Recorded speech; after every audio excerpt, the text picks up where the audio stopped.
My name is Chandana Mathur. I'm an anthropologist and I teach at a university in Ireland.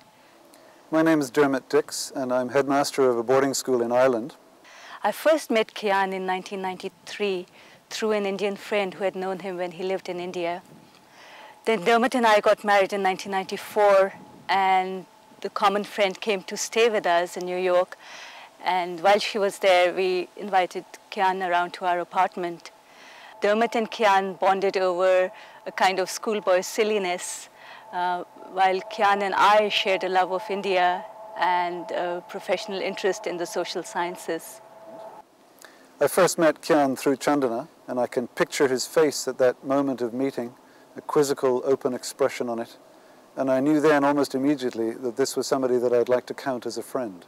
Many of the most memorable, lazy and footloose days we spent in New York in our early years of marriage, we spent in Kian's company.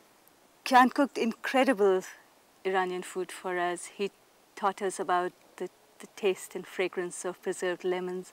He made us love Iranian film. He enjoyed everything Indian, but he loved teasing me about the things that Iranians did better than Indians, such as playing the santur, that difficult and beautiful musical instrument, or else cooking the perfect pot of rice. We cobbled together various ways of celebrating our different occasions, Diwali, Nowruz, St. Patrick's Day. I remember when he first came back from Iran after his first visit there as an adult. It was obvious to us that he had fallen completely in love with his country. He described the sweetness of the everyday interactions he had with people there.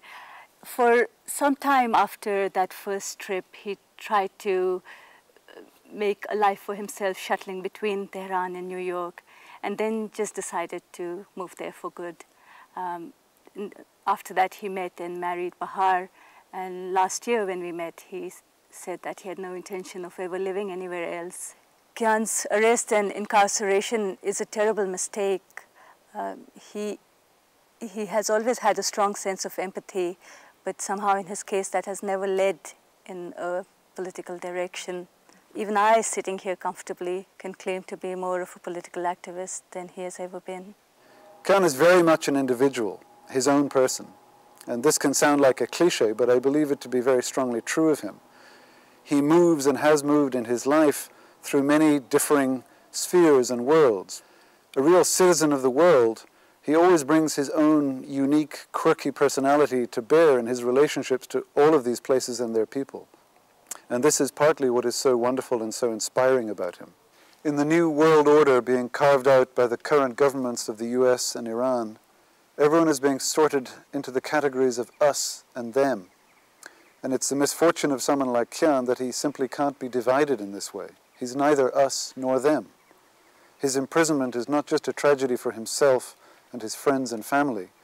It's also an injury to all the millions of people around the world who don't compartmentalize human beings in this way. And we appeal to the Iranian government to end his ordeal now.